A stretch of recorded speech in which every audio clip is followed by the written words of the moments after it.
करते हैं। तो लास्ट लेक्चर में हमने ट्रेन के 5 कंसेप्ट बताए थे। 5 कंसेप्ट को एक बार हम रिवाइज कर लेते हैं। तो पहला कंसेप्ट हमारा क्या था?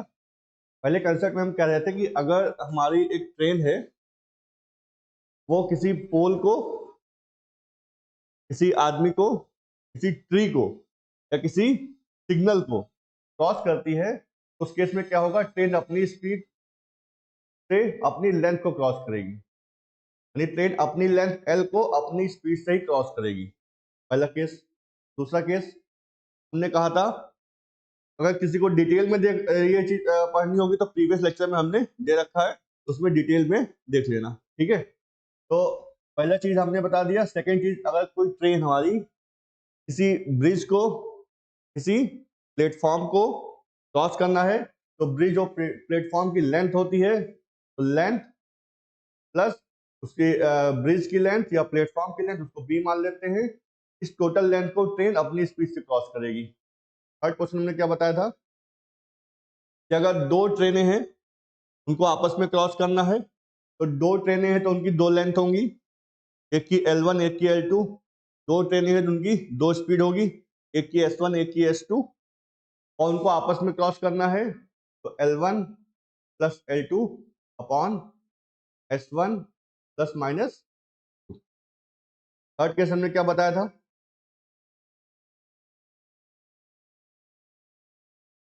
हाँ, थर्ड थर्ड नहीं, ये फोर्थ केस है। फोर्थ केस हमने बताया था कि दो ट्रेनें हैं, एक पर्टिकुलर ट्रेन में एक आदमी बैठा हुआ है और उस आदमी को दूसरी ट्रेन क्रॉस करती है।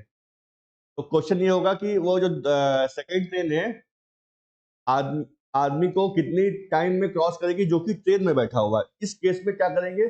जिस ट्रेन में कोई आदमी बैठा है उस ट्रेन को हम इग्नोर कर देंगे। सिंपल केस लेंगे कि ट्रेन आदमी को कितने टाइम में क्रॉस करेगी, तो वही केस आएगा कि अपनी डिस्टेंस को ट्रेन अपनी स्पीड से क्रॉस करेगी। पांचवा केस हमने ये बताया था कि अगर एक ट्रेन है और एक आदमी है, अब आदमी की विड्थ होती नहीं है लेकिन आदमी की स्पीड हो सकती है, या तो वो ट्रेन की डायरेक्शन में जा सकता है या तो ट्रेन की अपोजिट डायरेक्शन में जाएगा, ठीक है। तो उस केस में जो ट्रेन जो है, ऑब्वियस सी बात है, ट्रेन की स्पीड ज्यादा होगी तो ट्रेन ही आदमी को क्रॉस करेगी। तो ट्रेन जो है अपनी लेंथ से, और स्पीड जो होगी रिलेटिव स्पीड होगी S plus minus M. S जो है ट्रेन की स्पीड, एम जो है मैन की स्पीड। तो ये हमने शॉर्ट में सरफेस में बता दिया, फॉर्मूले किसी काम के नहीं है। क्या हम कर रहे हैं थ्योरेटिकली वो इंपॉर्टेंट है।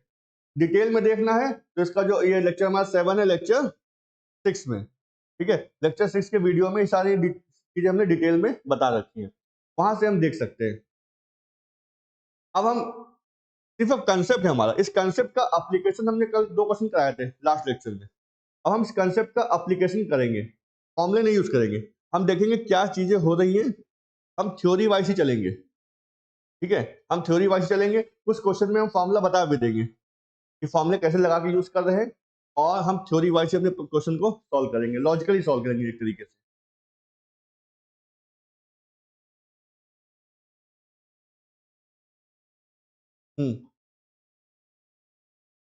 स्पीड काउंट ही कहाँ हो रही है, हम ट्रेन को इग्नोर कर दे रहे हैं। ट्रेन हमने ये कहा था कि अगर फोर्थ पॉइंट पे अगर ट्रेन मूव कर रही है, अगर उसकी ट्रेन की स्पीड दे रखी है, तो फोर्थ पॉइंट हमारा किस में कन्वर्ट हो जाएगा?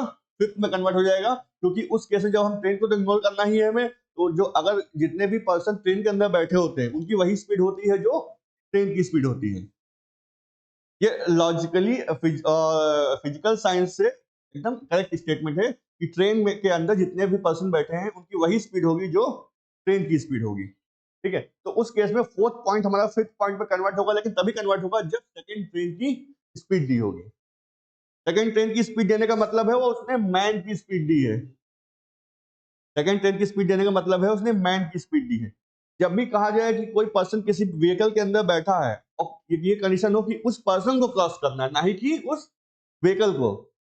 अगर उस पर्सन को क्रॉस करना है, उस व्हीकल को इग्नोर कर दो, ठीक है। अब रही बात स्पीड की, तो जैसे व्हीकल को इग्नोर करेंगे तो हमारी लेंथ वाला पार्ट इग्नोर हो जाएगा, ठीक। अब रही बात हमारी किसकी, स्पीड की, तो स्पीड में क्या करेंगे, स्पीड में देखेंगे अगर व्हीकल की स्पीड दी है तो मैन की स्पीड हो जाएगी, व्हीकल की स्पीड नहीं दी है तो हम मैन की स्पीड को स्टेशनरी मान लेंगे या हम 0 मान लेंगे, ठीक है, क्योंकि हमारे पास उसको सॉल्व करने का कोई और डेटा नहीं है, ठीक है। चलो चलो क्वेश्चन देखो, पढ़ो इसको।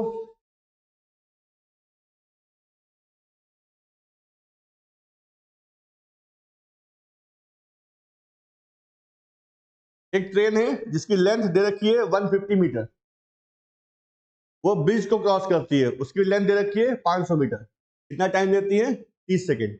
ये बताना है कि वही ट्रेन जो है 370 मीटर प्लेटफॉर्म को कितने टाइम में क्रॉस करेगी। ब्रिज को क्रॉस करने में 30 सेकेंड लगते हैं, तो 370 मीटर के प्लेटफॉर्म को क्रॉस करने में कितना समय लगेगा। देखो कोई भी क्वेश्चन स्टार्ट करने से पहले हम लॉजिकली इसको एक बार देखते हैं। देखो ट्रेन है, स्पीड नहीं दे रखी है, इसकी क्या दे रखा है, केवल लेंथ दे रखी है, ठीक। तो ट्रेन को 500 मीटर का ब्रिज क्रॉस करना है, कितना टाइम लेती है, 30 सेकेंड, ठीक। पांच ट्रेन की अभी हम लेंथ और स्पीड को भी अगर इग्नोर करते हैं तो सिंपल हम ट्रेन को माने, ट्रेन जो है 500 मीटर ब्रिज को क्रॉस करती है तो 30 सेकेंड लेती है। अगर वही ट्रेन 370 मीटर प्लेटफॉर्म को क्रॉस करेगी तो ऑब्वियस सी बात है 30 सेकेंड से कम लेगी, ठीक है। लॉजिकली देखो ये ट्रेन जो है इसका आंसर जो आएगा हमारा 30 सेकेंड से कम आएगा, क्योंकि 500 मीटर की डिस्टेंस को ट्रेन क्रॉस करने में 30 सेकेंड लेती है, तो 370 मीटर को क्रॉस करने में ट्रेन जो है ऑब्वियस सी बात है 30 सेकेंड से कम लेगी, यानी आंसर 30 सेकेंड से कम आएगा। अगर ऑप्शन में एक ऑप्शन अगर हमारा 30 सेकेंड से कम हो बाकी 30 से ज्यादा हो, इस क्वेश्चन को सॉल्व करने की जरूरत नहीं है, ठीक है। अगर यहाँ पे जैसे 45 की जगह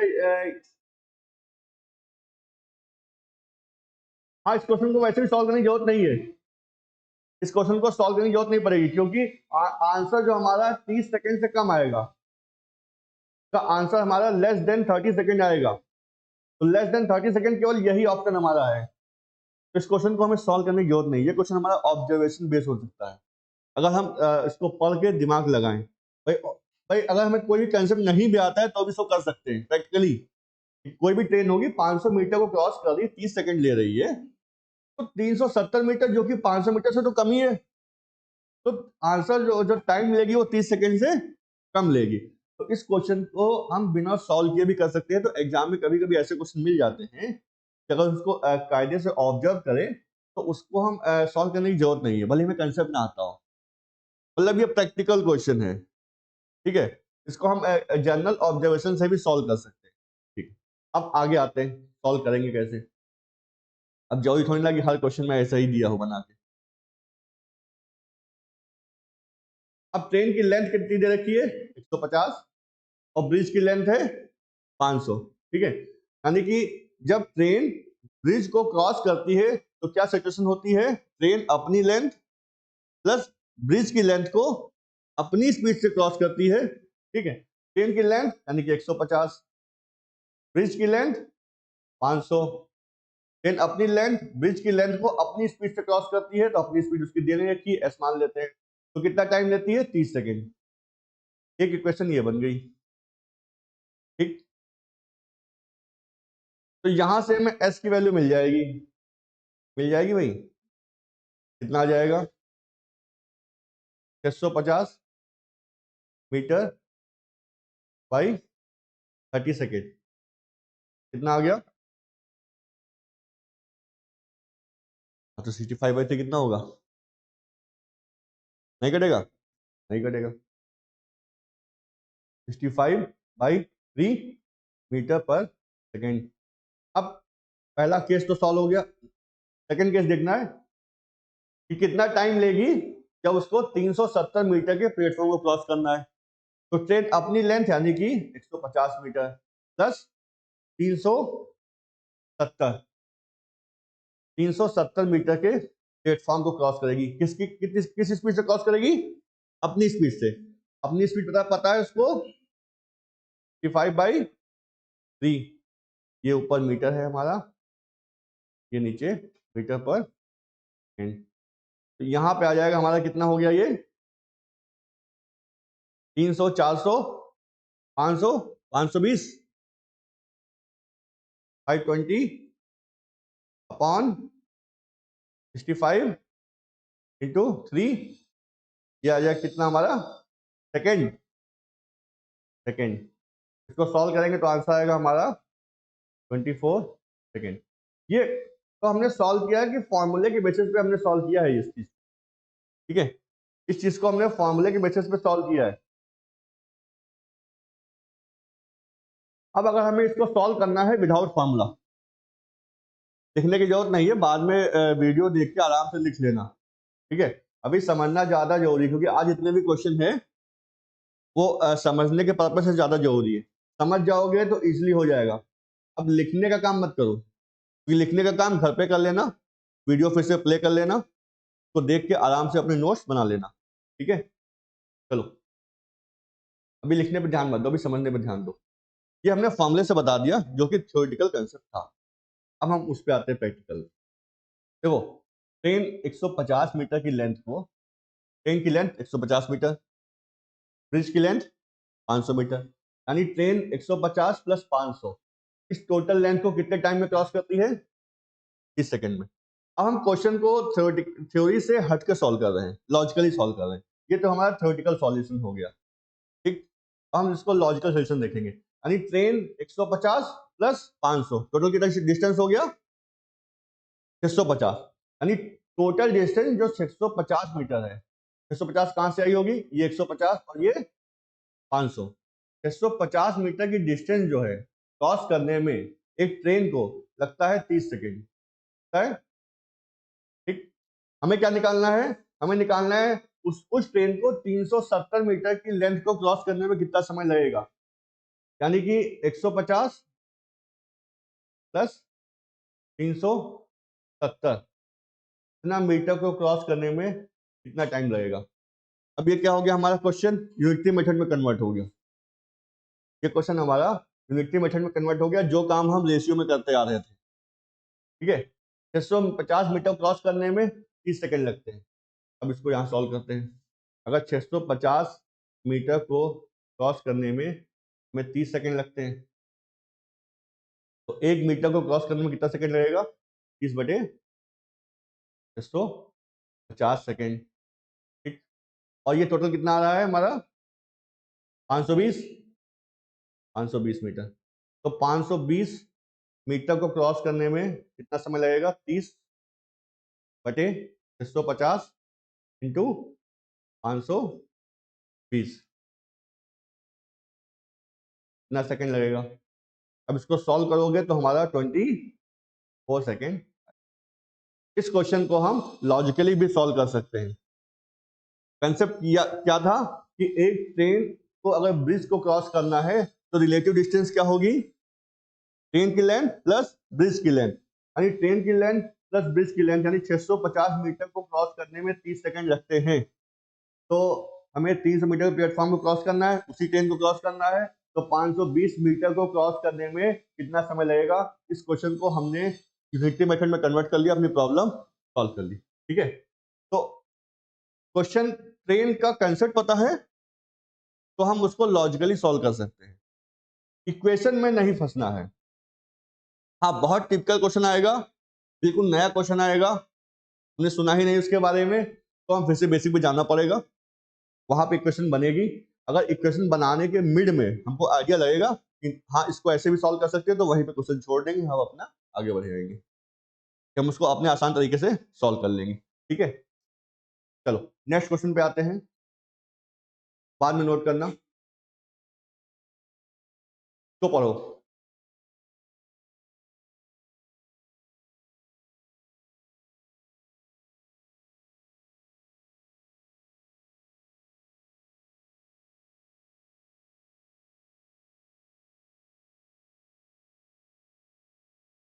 दो ट्रेन है जिनकी लेंथ इक्वल है, लेंथ है क्या ये नहीं दिया हुआ है, लेकिन ये दिया हुआ है लेंथ इक्वल है, और वो सेम पोल को क्रॉस करती है, एक क्रॉस करती है 10 सेकंड में, एक क्रॉस करती है 15 सेकंड में। ऑब्वियस सी बात है, जो ट्रेन एक पोल को 10 सेकंड में क्रॉस करती है उसकी स्पीड ज्यादा रही होगी, जो 15 सेकंड में उसी पोल को क्रॉस करती है उसकी स्पीड कम रही होगी। सिचुएशन ये है, दो ट्रेनें हैं, उनकी लेंथ सेम है और एक पोल है। पहली ट्रेन पोल को क्रॉस करती है 10 सेकंड में, दूसरी ट्रेन पोल को क्रॉस करती है 15 सेकंड में। ठीक है, फिर बताना है in what time they will cross each other in travelling opposite direction. मतलब अब दोनों ट्रेनें एक दूसरे को कितने टाइम में क्रॉस करेंगी अगर वो अपोजिट डायरेक्शन में जा रही है। अब देखो इस क्वेश्चन का टाइम एंड डिस्टेंस में बहुत सारे फॉर्मूले तुम लोग को मिल जाएंगे बुक में, फॉर्मूले पर नहीं जाना है। इस क्वेश्चन का कौन फॉर्मूला ही बता दे। फॉर्मूला इसमें कुछ डायरेक्ट होता है, twice of T1 T2 upon T1 plus minus T2।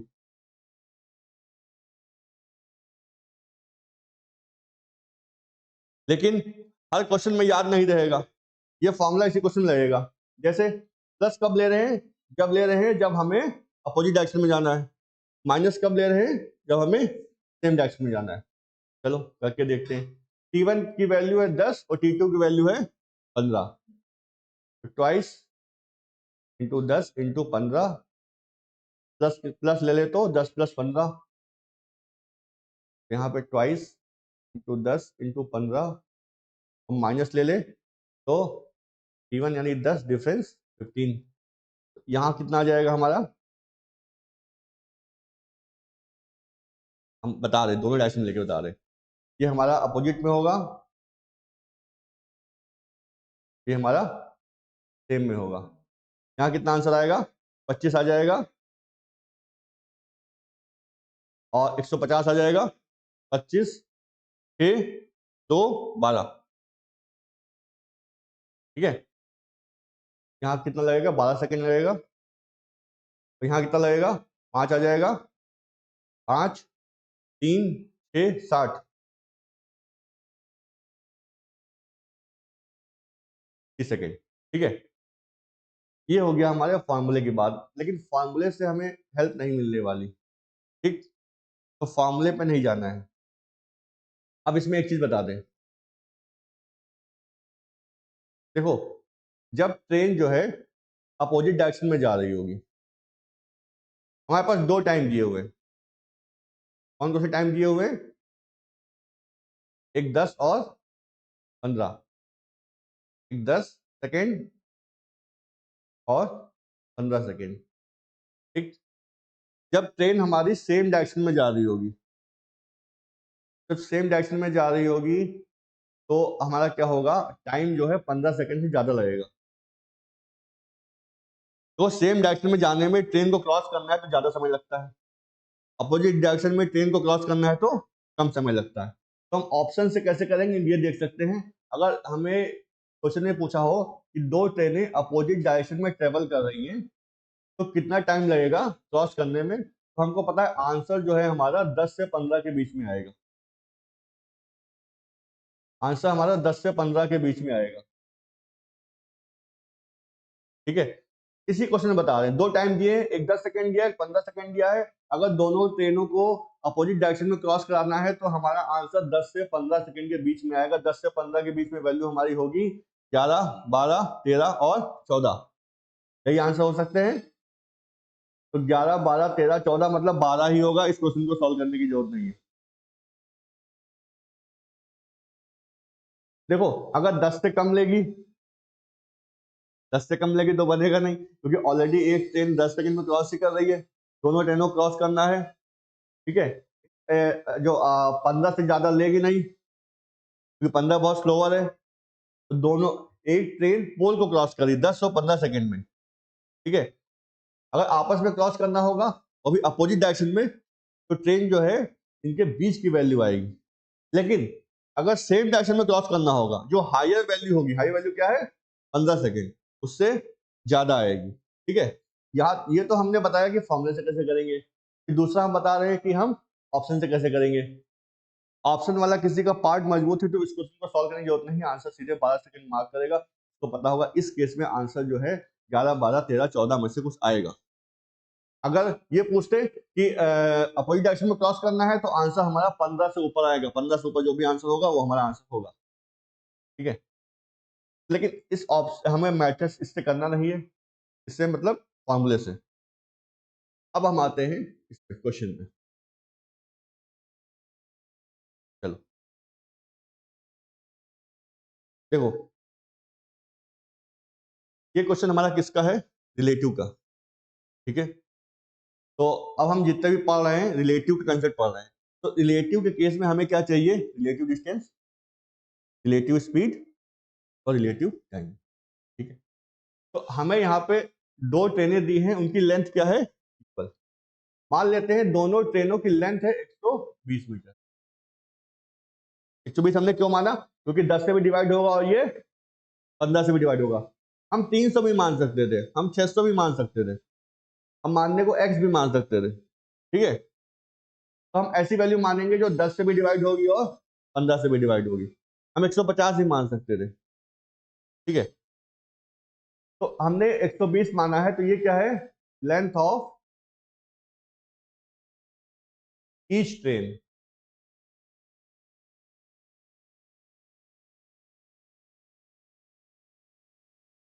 एक 120 जो मीटर माना है हमने, ये लेंथ ऑफ ईच ट्रेन माना है, ठीक है। फर्स्ट ट्रेन और सेकेंड ट्रेन।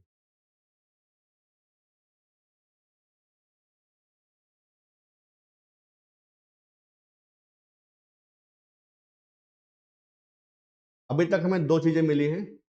हमने क्या माना है कि दोनों ट्रेनों की लेंथ जो है वो 120 मीटर है, क्वेश्चन में दिया हुआ है दोनों ट्रेनों की लेंथ जो है बराबर है, यानी पहली ट्रेन की लेंथ 120 मीटर है, दूसरी ट्रेन की लेंथ 120 मीटर है, ठीक। हमने ये माना है। अब जो फर्स्ट ट्रेन है, पोल को क्रॉस करने में कितना टाइम लेती है, 10 सेकेंड। सेकेंड ट्रेन है, पोल को क्रॉस करने में कितना समय लेती है, 15 सेकेंड। अभी हम रिलेटिव रिलेटिव वाले कंसेप्ट पे पहुंचे नहीं है, ठीक है। अभी हम सिंपल टाइम एंड डिस्टेंस की चीजें देख रहे हैं कि हमने 120 मीटर की लेंथ माना, तो ये 120 मीटर की लेंथ जो है पहली ट्रेन की भी है और दूसरी ट्रेन की भी है, क्योंकि क्वेश्चन में दे रखा है दोनों ट्रेन की लेंथ जो है वो बराबर है। तो पहली ट्रेन किसी पोल को क्रॉस करने में 10 सेकेंड लेती है, यानी 120 मीटर की ट्रेन है, एक पोल को क्रॉस करती है, 10 सेकेंड लेती है, ठीक, पहली ट्रेन। दूसरी ट्रेन इसकी लेंथ 120 मीटर है, पोल को क्रॉस करने में 15 सेकेंड लेती है, ठीक है। इतना डेटा क्लियर हो गया। अभी भी हम रिलेटिव पे नहीं पहुंचे, अब स्पीड देख लेते हैं। स्पीड क्या, इनकी इंडिविजुअल स्पीड। अगर पहली ट्रेन तो 20 मीटर की लेंथ को 10 सेकेंड में क्रॉस करती है तो स्पीड कितनी होगी, डिस्टेंस अपॉन स्पीड 120 बटे 10, 12 मीटर पर सेकेंड होगी ये। अगर दूसरी ट्रेन जिसकी लेंथ है 120, 15 सेकेंड लेती है टाइम, तो उसकी स्पीड क्या होगी, डिस्टेंस अपॉन स्पीड 120 बटे 15, तो यहाँ पे आएगा 120 बटे 15, कितना होगा ये, 8 मीटर पर सेकेंड। तो पहली ट्रेन की स्पीड 12 मीटर पर सेकेंड, दूसरी ट्रेन की स्पीड 8 मीटर पर सेकेंड। इतना चीजें क्लियर हो गई। अब हम आते हैं रिलेटिव के कंसेप्ट पे, क्योंकि ये क्वेश्चन हमारा रिलेटिव का है तो रिलेटिव का कंसेप्ट लगेगा। तो रिलेटिव डिस्टेंस निकालते हैं सबसे पहले। रिलेटिव डिस्टेंस क्या होगी, दोनों ट्रेनों की लेंथ का सम। तो पहली ट्रेन की लेंथ है 120, दूसरी ट्रेन की लेंथ है 120, कितना आएगा 240 मीटर, ठीक। अब हम निकालते हैं रिलेटिव स्पीड। रिलेटिव स्पीड किस केस में निकाल रहे हैं, जब दोनों अपोजिट में जा रही हैं। तो अपोजिट के केस में रिलेटिव स्पीड होती है दोनों का सम, यानी कि 12 प्लस 8, कितना आएगा 20 मीटर पर सेकेंड। अब हमें चाहिए रिलेटिव टाइम। रिलेटिव टाइम क्या होगा, वो टाइम जब दोनों ट्रेनें एक दूसरे को क्रॉस करेंगी जब अपोजिट डायरेक्शन में ट्रेवल कर रही होंगी। तो रिलेटिव टाइम के लिए चाहिए हमें रिलेटिव डिस्टेंस, जो कि हमारा कितना है 240 मीटर, रिलेटिव स्पीड कितनी है 20 मीटर पर सेकेंड। कितना आंसर आ जाएगा हमारा 12। तो पूरी कहानी इस क्वेश्चन की हमारी ऐसे सॉल्व। ठीक है, इतना पार्ट समझ गया, एक बार देख लो उसको, कोई कंफ्यूजन हो अभी पूछ लो। आगे समझ में, अभी पहली क्लास है, थोड़ा सा बताएगी। चलो अगले में बढ़ते हैं।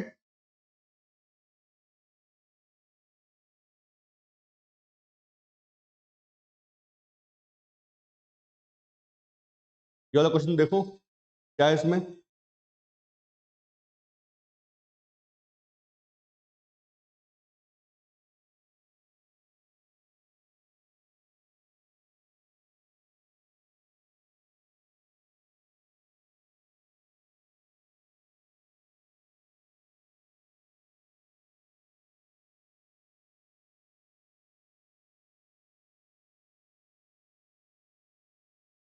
देख लिया, चलो समझते हैं। 100 मीटर ट्रेन की लेंथ है और मैन की जो स्पीड है यहाँ पे क्या दे रखी है 5 किलोमीटर पर आवर। और ट्रेन जो है मैन को पास करती है कौन सी डायरेक्शन में, अपोजिट डायरेक्शन में, कितने टाइम में 7.2 सेकेंड में हमें ट्रेन की स्पीड बतानी है। ठीक है, अब हम इसको फॉर्मूले पे नहीं आ रहे हैं, अब हम इसको लॉजिकली ही करेंगे। ठीक है, जहाँ जरूरत थी हमें बताने की कि फॉर्मूले से कैसे कर रहे हैं और लॉजिकली कैसे कर रहे हैं, उन क्वेश्चन में बताएंगे। इन क्वेश्चन में हमें जरूरत नहीं है, उस क्वेश्चन में हम नहीं बताएंगे। ठीक है, क्वेश्चन किसका है, रिलेटिव कंसेप्ट का।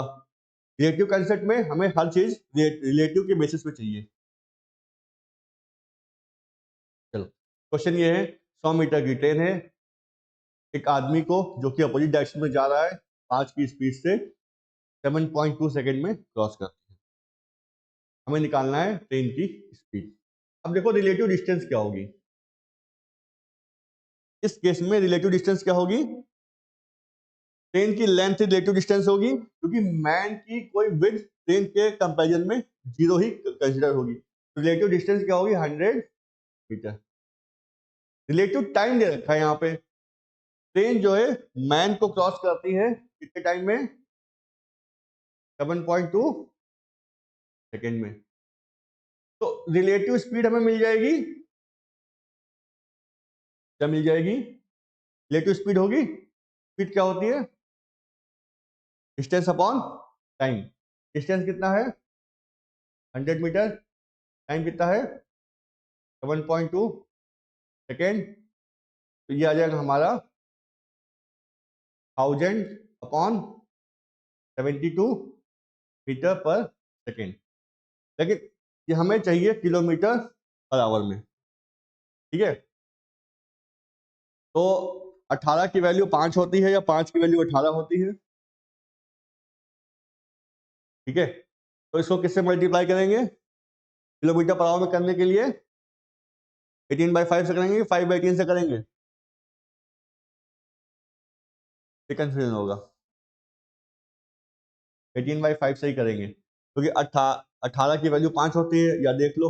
ठीक है, जब 5 की वैल्यू 18 होती है, 1 की वैल्यू 18/5 होती है, 18/5 हमारा किस में आएगा किलोमीटर पर आवर में। तो इसको हमें 100/72 से करना पड़ेगा, यानी इसको 18/5 से करना पड़ेगा, यानी हमें 1000/72 इंटू 18/5 किलोमीटर पर आवर कितने टाइम जाएगा, 4 टाइम जाएगा। ये कितने टाइम जाएगा, बताओ 250 और ये 50 किलोमीटर पर आवर है, सेकंड नहीं है वो।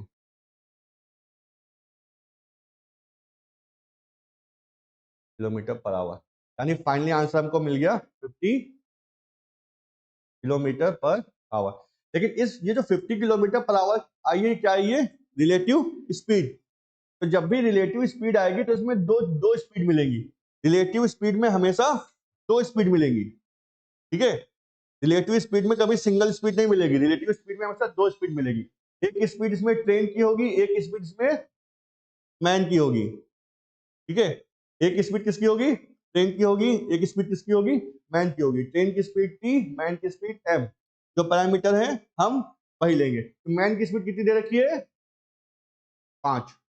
भाई अगर इसकी 5 किलोमीटर पर आवर है और टोटल जोड़ने पे 50 है तो ये कितनी होगी? 45 किलोमीटर पर आवर। ठीक है, बहुत ही सिंपल सोल्यूशन रखना है, कॉम्प्लिकेटेड नहीं करना है। ठीक, रिलेटिव का कंसेप्ट है, रिलेटिव डिस्टेंस मिल जाएगी, रिलेटिव टाइम मिल जाएगा।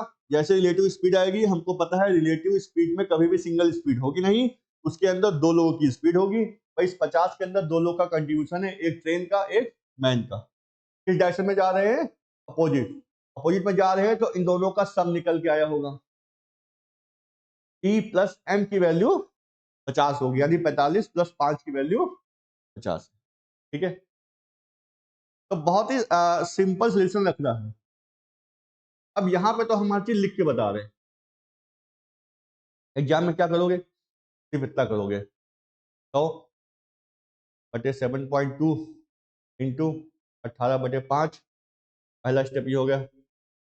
जैसे इसको सॉल्व कर लोगे कितना मिल जाएगा हमें? 50। 50 मिल जाएगा। अब आगे ये थोड़ी ना लिखना है, हमको पता है 50 में दो लोग की स्पीड है, एक मैन की एक ट्रेन की। अगर मैन की 5 है तो उसकी कितनी है? 45 है। गाइस आंसर मार्क करेंगे, बढ़ जाएंगे। ये एक स्टेप सोल्यूशन एग्जाम का होगा। अब इतनी कहानी थोड़ी ना बताएंगे एग्जाम में, जो समझाने के लिए है। अब एग्जाम में तुम्हें किसी को समझाना थोड़ी ना है, तुम्हें तो ओमार में बबल करना है। तो ये सिर्फ एग्जाम का स्टेप हो गया। ये क्वेश्चन हमारा वन स्टेप में सॉल्व होगा इस तरीके से। लेकिन इसको वन स्टेप में सॉल्व करने के लिए जो कैंडिडेट ने मेहनत की होगी बैकग्राउंड में, जब कैंडिडेट की मेहनत होगी बैकग्राउंड में, तभी उसका सोल्यूशन ये वन स्टेप में आएगा, आएगा ही नहीं। ठीक है, चलो अगले क्वेश्चन पे आते हैं। तो देखो,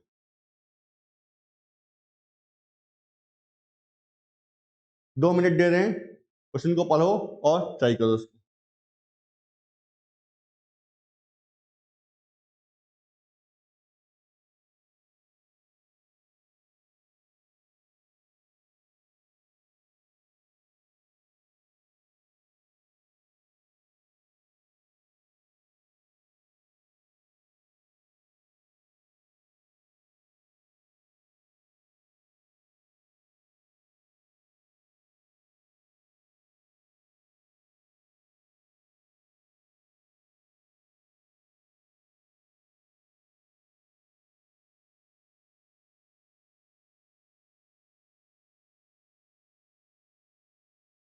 जैसे हमने प्रीवियस क्वेश्चन में लॉजिक को यूज किया है, सिंपल इंटरफेस यूज करेंगे, वैसे ही इसमें हम सॉल्व करेंगे।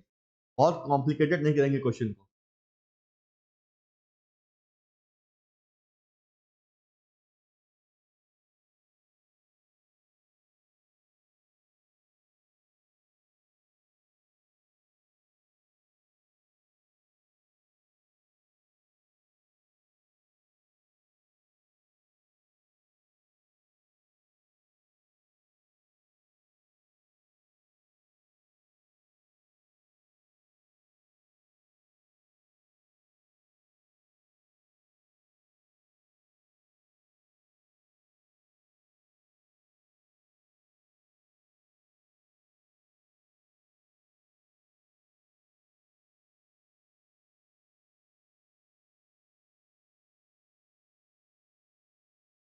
चलो, दो ट्रेनें थी जिनकी पर्टिकुलर लेंथ दे रखी थी 150 और 120, अपोजिट डायरेक्शन में मूव कर रही थी।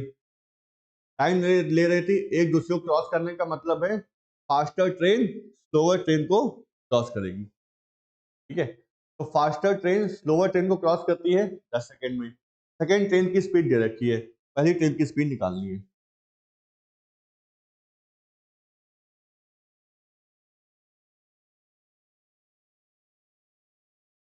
अगर ये 45 आंसर यहाँ पे ना दिया होता, अगर ये 45 आंसर ना दिया होता तो इस क्वेश्चन को सॉल्व करने की जरूरत नहीं थी, हम बता देते। अगर यहाँ पे 75 दिया होता, 45 की जगह अगर यहाँ पे 75 होता तो हम सीधे आंसर मार्क करते कि 54 होगा। क्यों? क्योंकि मीटर पर सेकंड थी, किलोमीटर पर आवर में किया था। किलोमीटर पर आवर की वैल्यू मतलब है 18, 18 मतलब 2 और 9, यानी आंसर जो होगा 9 से डिविजिबल होगा। यानी आंसर हमारा 9 से डिविजिबल, यानी कि अगर ये 75, 65, 55 तो यही आंसर बचा हुआ 9 से डिविजिबल हो रहा है। अगर ये 75 दिया होता तो, अरे मैं कह रहा हूं कि अगर ये 45 ना होता, यहाँ पे 55 होता, तो इस क्वेश्चन को हम सॉल्व नहीं करते, सीधे आंसर 54 मार्क करते और आगे बढ़ जाते।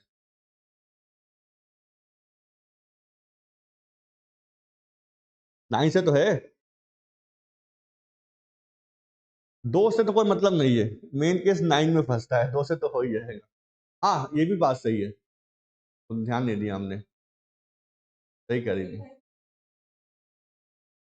हाँ इस क्वेश्चन को कर सकते हैं। मतलब हमें मीटर पर सेकंड की वैल्यू थी, किलोमीटर पर आवर में लेके आना ही था, तो किलोमीटर पर आवर के लिए हमारा जो फैक्टर होता है वो 18 का फैक्टर होता है। 18 का फैक्टर का मतलब हो गया 2 इंटू 9, यानी आंसर जो भी होगा 2 से डिविजिबल होगा और 9 से डिविजिबल होगा। 2 से और 9 से डिविजिबल होने वाली यही वैल्यू है, इसको हम बिना उसके सॉल्व कर सकते। ठीक है,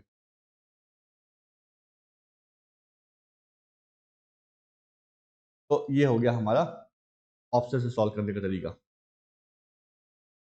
क्योंकि अब हम डिविजिबिलिटी बता चुके हैं, अब बताना आसान है कि कब ऑप्शन यूज करेंगे, कब हम नहीं यूज करेंगे।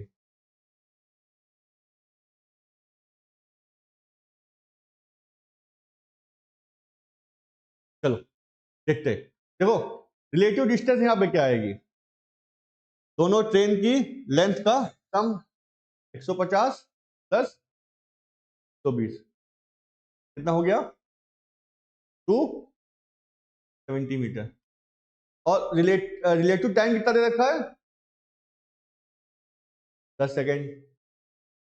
तो और हमारा रिलेटिव डिस्टेंस है, रिलेटिव टाइम में रिलेटिव स्पीड हमें मिल जाएगी, क्या मिल जाएगी 270 अपॉन मीटर पर सेकेंड, कितना आ जाएगा 27 मीटर पर सेकेंड।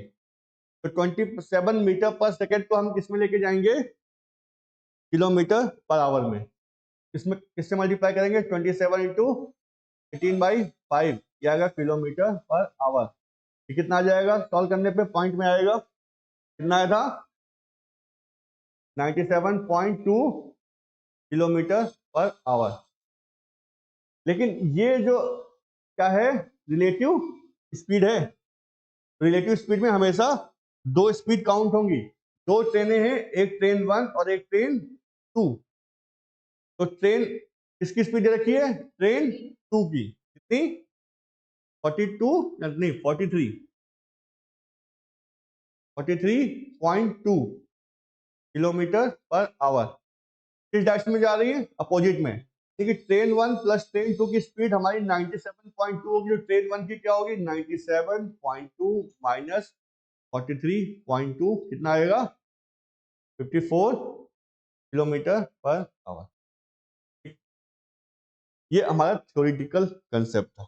सिंपल हम क्या कर रहे हैं, relative distance, relative time, relative speed हम निकाल ले रहे हैं। ठीक है, नहीं तो ऑप्शन से करेंगे तो ये याद रखेंगे इसमें कन्वर्जन हुआ है, इसमें कन्वर्ट हुआ है किलोमीटर पर आवर में, क्योंकि हम ऊपर स्पीड निकालेंगे भी तो हमारी मीटर पर सेकंड में आएगी, आंसर हमें देना है किलोमीटर पर आवर में, तो मीटर पर सेकंड को किलोमीटर पर आवर में कन्वर्ट करना है, तो किलोमीटर पर आवर में कन्वर्ट करना है, तो किलोमीटर पर आवर के जो फैक्टर होता है वो 18 का फैक्टर होता है। 18 मतलब हो गया 2 और 9, आंसर जो भी होगा 2 और 9 से डिवाइड होगा। तो इस केस में एक ही ऐसा ऑप्शन है जो 9 से भी डिवाइड हो रहा है और 2 से भी हो रहा है, तो 54 होगा। इस क्वेश्चन को हमें ऑब्जर्वेशन बेस्ड क्वेश्चन है, सॉल्व करने की जरूरत नहीं है, हम डायरेक्टली इसको कर सकते हैं।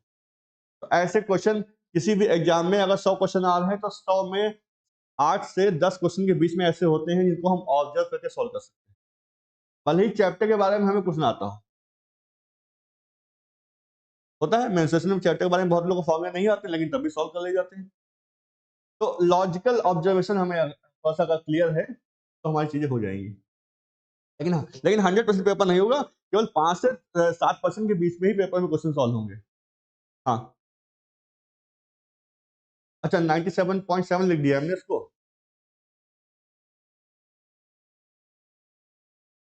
माइंड की स्पीड ज्यादा है, लिखने की स्पीड कम है। अब सही है। चलो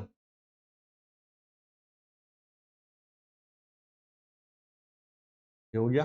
नेक्स्ट क्वेश्चन पे आते हैं। चलो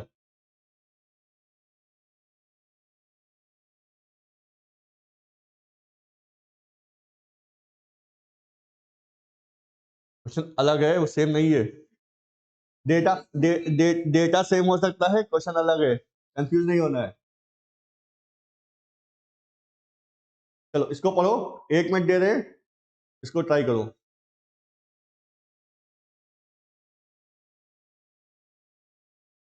एक ट्रेन है हमारी 150 मीटर की, पोल को क्रॉस करती है 15 सेकंड में,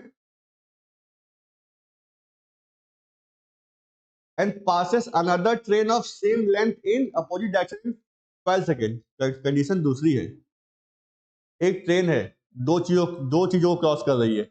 एक ट्रेन है, पोल को क्रॉस करने में 15 सेकंड ले रही है, और वो ट्रेन दूसरी ट्रेन को क्रॉस करने में 12 सेकंड ले रही है। तो फर्स्ट ट्रेन पोल को क्रॉस करती है, फर्स्ट ट्रेन सेकंड ट्रेन को क्रॉस करती है। ठीक है, अब निकालना क्या है, स्पीड ऑफ सेकंड ट्रेन।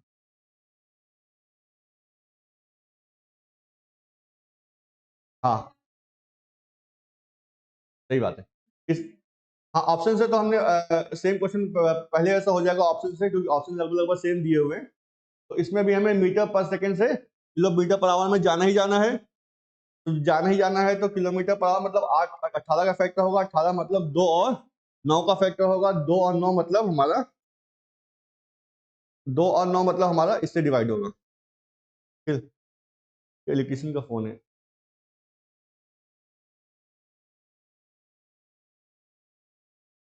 तो 11:30 बुलाना।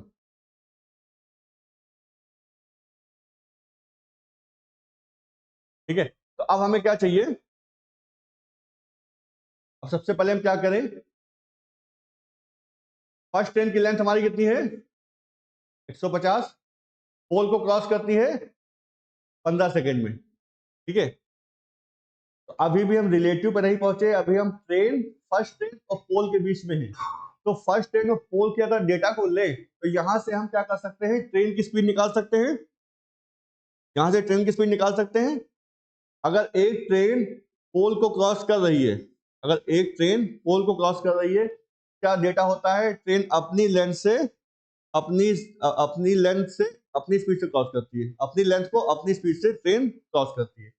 तो अगर इसे इतना डेटा ले, ये वाला पार्ट ले, फर्स्ट लाइन ले, तो यहां से हम देख सकते हैं कि ट्रेन की लेंथ हमारी कितनी है 150 मीटर। ट्रेन की स्पीड कितनी है नहीं पता हमें, एस तो लेंगे मीटर पर सेकेंड में।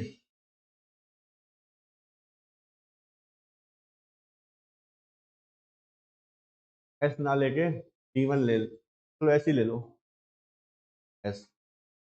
और कितना टाइम है हमारा 15 सेकेंड।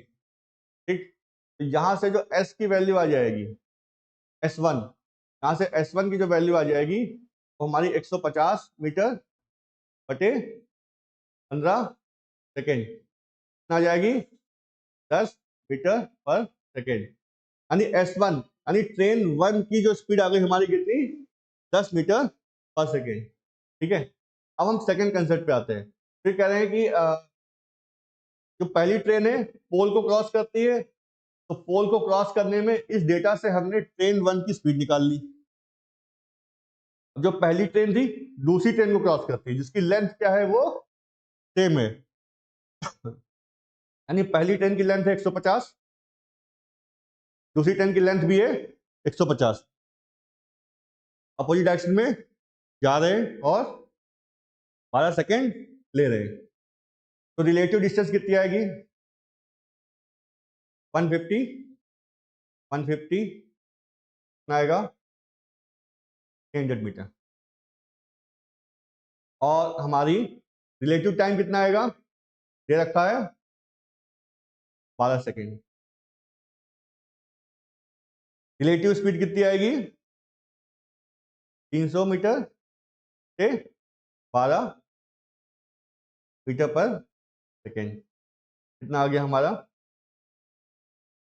25 आ गया, 25 मीटर पर सेकेंड।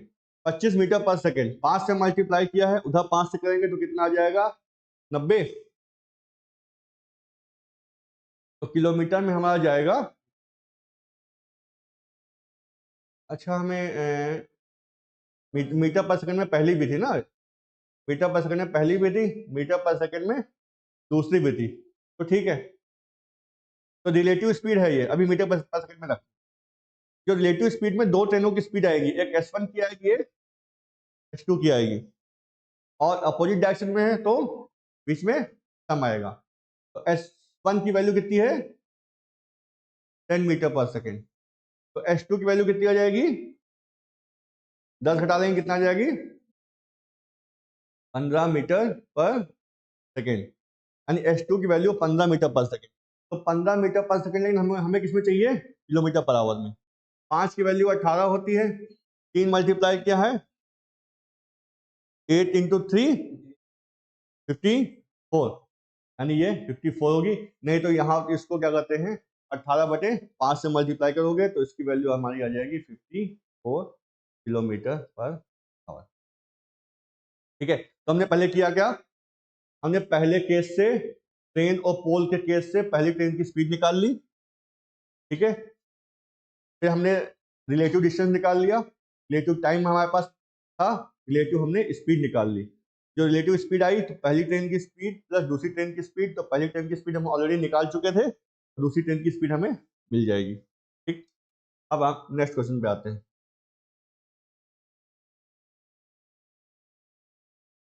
चलो इस क्वेश्चन को देखो, 2 मिनट दे रहे हैं, इसको ट्राई करो।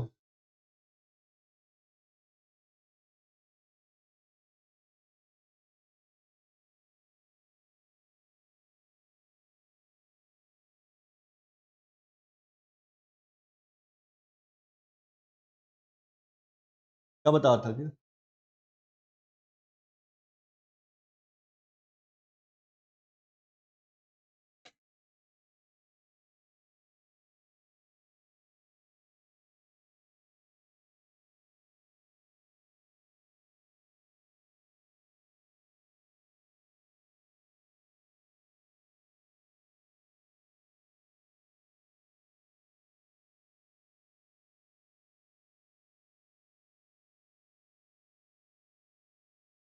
चलो क्वेश्चन समझते हैं।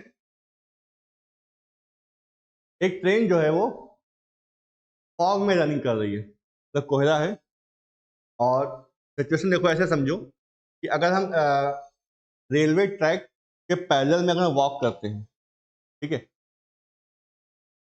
एग्जांपल से समझते हैं, क्या समझते हैं।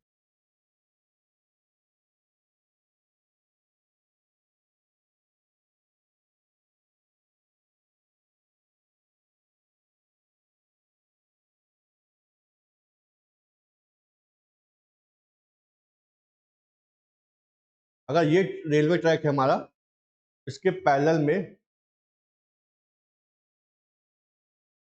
एक मैन जो है वॉक कर रहा है, ठीक है। अब इसमें डायरेक्शन कौन सा दिया है, सेम डायरेक्शन। ठीक, अगर हम मान लें ट्रेन इस पे जा रही है, ट्रेन इस डायरेक्शन में जा रही है, और मैन भी इस डायरेक्शन में जा रहा है, सेम डायरेक्शन लेनी है, ठीक है। और सिचुएशन है वो फॉग की सिचुएशन है। तो ट्रेन में कह रहे हैं कि एक ट्रेन जो है जो फॉग में रनिंग जा रही है, वो एक आदमी को पास करती है जिसमें मैन की स्पीड जो है वो 3 किलोमीटर पर आवर है। मैन की स्पीड 3 किलोमीटर पर आवर दे रखी है, सेम डायरेक्शन में। तो ऑब्वियस सी बात है, यहाँ पे ट्रेन जा रही है, अगर हम ये ट्रेन को ले लें,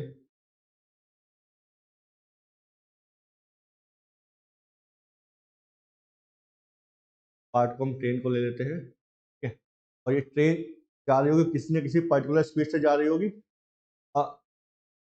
x किलोमीटर पर आवर, यही हमें वैल्यू निकालनी है, ठीक। तो एक मैन था, इस डायरेक्शन में जा रहा था 3 किलोमीटर पर आवर की स्पीड से, उसी डायरेक्शन में ट्रेन जा रही थी 10 किलोमीटर पर आवर की स्पीड से। तो सिचुएशन ये है कि कोहरे की वजह से जो मैन है ट्रेन को 100 मीटर की डिस्टेंस तक देख सकता है, 100 मीटर तक की डिस्टेंस तक देख सकता है, और 4 मिनट के लिए। जैसे ट्रेन इस डायरेक्शन में जा रही है और मैन भी इस डायरेक्शन में जा रहा है, तो ट्रेन का ये एंड पॉइंट है, ये ट्रेन का लास्ट बोगी है, ठीक। ये ट्रेन की लास्ट बोगी है, या हम ट्रेन के लास्ट में कह लें जो गार्ड बैठा होता है, गार्ड रूम होता है ट्रेन में, वो लास्ट, यानी ये लास्ट पॉइंट है जहां पे गार्ड रूम था ट्रेन का, और यहाँ पे था, मान लेते हैं मैन यहाँ पे था, इस पोजीशन में मान लेते हैं मैन इस पोजीशन पे, इस पॉइंट पे। तो मैन इस डायरेक्शन में जा रहा है, ट्रेन पीछे से आई, मैन को क्रॉस की, तो जो मैन था उस ट्रेन को कोहरे की वजह से यहां तक देख सकता था, तो इस पॉइंट के आगे जो है, जो लास्ट था डिब्बा, इस पॉइंट के आगे ट्रेन जो है इनविजिबल हो जाती, यानी जो डिस्टेंस थी इनके बीच में ये थी, ये इस डिस्टेंस तक जो है, ये मैन यहाँ पे था, ट्रेन की लास्ट बोगी यहाँ पे थी, और कोहरे की वजह से ट्रेन पीछे से आई, मैन को क्रॉस किया, तो मैन इस डिस्टेंस तक ही देख सकता था यहाँ तक। तो ये डिस्टेंस कितनी थी? 100 मीटर, क्योंकि इसके आगे जो है ट्रेन इनविजिबल हो जाती, कोहरे में गायब हो जाती, 100 मीटर तक देख सकता था। लेकिन ये टाइमिंग कितनी थी? 4 मिनट। 100 मीटर तक देख सकता था डिस्टेंस के हिसाब से, टाइम के हिसाब से 4 मिनट, मतलब पीछे से हमें कोई ट्रेन निकल के आए तो हम उसको 4 मिनट तक आगे तक देख सकते हैं, और वो जो डिस्टेंस कितनी बनेगी, वो 100 मीटर बनेगी, ठीक है। अब कोहरे की वजह से इसने कम देखा, नहीं तो वो ज्यादा डिस्टेंस तक और ज्यादा टाइम के लिए ट्रेन को देख सकता था, ठीक है। अब इस केस में अब सिचुएशन समझ में आ गई, सिचुएशन क्या कह रहे हैं, एक आदमी जा रहा था, पीछे से ट्रेन आई, ट्रेन ने उसको क्रॉस किया, दोनों की डायरेक्शन सेम थी, तो कोहरे की वजह से आदमी ट्रेन को, जो लास्ट बोगी है उसको 100 मीटर तक देख सकता था डिस्टेंस के हिसाब से, लेकिन देखने का टाइम था उसका 4 मिनट, ठीक। तो ये 100 और 4 क्या है? 100 और 4 क्या है यहाँ पे ये? हाँ, यही चीज अगर समझ में आ गई तो क्वेश्चन सिंपल है, यही चीज समझ में नहीं आई तो क्वेश्चन बहुत टिपिकल है। देखो, ये जो 100 मीटर है, यही डिस्टेंस ट्रेन के लिए भी है, ये कॉमन डिस्टेंस मैन के लिए भी है। तो यहाँ पे रिलेटिव जो डिस्टेंस होगी वो होगी हमारी 100 मीटर। तो ये 4 मिनट है, यही टाइम मैन के लिए भी है और यही टाइम ट्रेन के लिए भी है। तो रिलेटिव टाइम जो है हमारा 4 मिनट का है, ठीक है। मिनट को हम कर लें सेकंड में, सेकंड में कर लें, कितना आ जाएगा हमारा? ऐसे रहें दे, तो ऐसे रहें दो, लेकिन मीटर पर मिनट में आएगा वो फिर।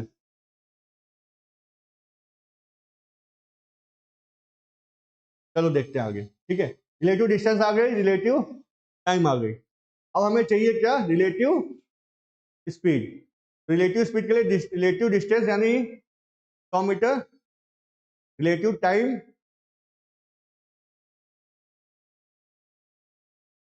तो 40 इजी पड़ेगा, तो हम सीधे सीधे उसमें ना कर लें, किलोमीटर पर आवर में, किलोमीटर पर आवर में कर लेते हैं सीधे सीधे, हमारा आंसर निकल आएगा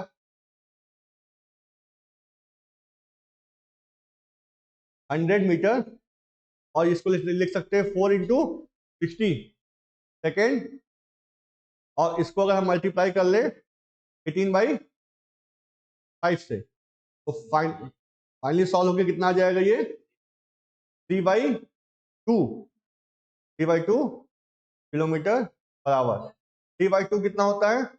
1.5 किलोमीटर पर आवर। लेकिन इस 1.5 क्या है? हमारी रिलेटिव स्पीड है, इसमें ट्रेन की स्पीड भी काउंट होगी और मैन की स्पीड काउंट होगी। लेकिन अब ये केस हमारा क्या है? सेम डायरेक्शन का केस है। सेम डायरेक्शन का केस का मतलब है ट्रेन में से मैन की स्पीड घटाएंगे, मतलब ट्रेन में मैन की स्पीड घटा रहे हैं तो कितना आ रहा है 1.5। तो मैन की स्पीड कितनी दे रखी है हमारी 3 किलोमीटर पर आवर। हम यानी कि मैन की स्पीड हमारी कितनी है 3, तो ट्रेन की स्पीड कितनी आ जाएगी हमारे यहाँ पे, इधर जाके ऐड हो जाएगा 1.5 प्लस 3 आ जाएगा 4.5। यहाँ ट्रेन की स्पीड आएगी 4.5 किलोमीटर पर आवर, यही हमें निकालना था। ठीक है, तो पहली चीज तो इस क्वेश्चन में हमें सैचुरेशन समझनी थी। दूसरी चीज ये 100 और चार्ज क्या दिया है ये समझना था। 100 जो डिस्टेंस है, चार्ज हमारा टाइम है, ये रिलेटिव डिस्टेंस और रिलेटिव टाइम है, दोनों के लिए वो कॉमन है, इसलिए रिलेटिव डिस्टेंस रिलेटिव टाइम आएगा। रिलेटिव डिस्टेंस मिल गई, रिलेटिव टाइम मिल गया, तो आसानी से रिलेटिव स्पीड हमारी निकल जाएगी।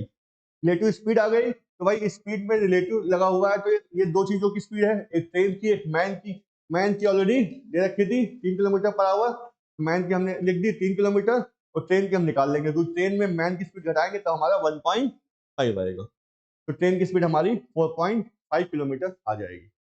तो ये हमारे स्टैंडर्ड क्वेश्चन है, कुछ आगे भी हमारे हैं।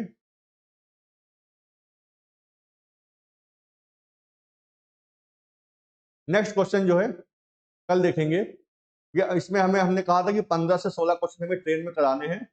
ठीक है, आज हम यहीं तक रखते हैं, उसके बाद हम नेक्स्ट क्वेश्चन जो इसके आगे के हम कल के लेक्चर में देखेंगे। ठीक है।